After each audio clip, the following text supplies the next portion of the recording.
Sidee miisaankaaga u dhimi kartaa? Dad gaadhaya 3 milyan oo qof ayaa sanadkii caalamka ugu dhinta xaalado ka dhashay cayilka xad-dhaafka ah ee afka qalaad loo yaqaano obesity, sida ku qoran mareegta Ururka Caafimaadka Adduunka. Dadkan badankoodu waxay ku nool yihiin dalalka dhaqaalahoodu xooggan yahay, waxay qaarkood dadaal badan ku bixiyeen sidii ay mar uun isaga ridi lahaayeen miisaanka dheeriga ah ee saaran jidhkooda. 5 cisho oo aad wax cuntaa labada kalena aad soontaa wuxuu yahay hab ka waxtar badan kuwa kale ee qadiimiga ah iyo kuwa casriga ah ee lagu dhimo miisaanka ruuxa.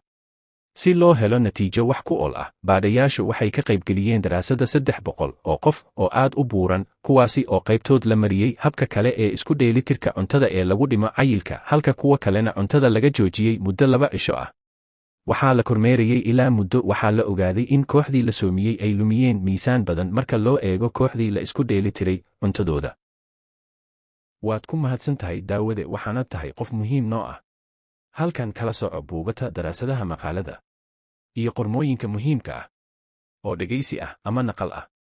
Nagu soo biir oo ka mid noqo asxaabta buug maqal. Barta guduudan guji suulka kor u taagan riix hadad ka heshay, lana wadaag bulshada.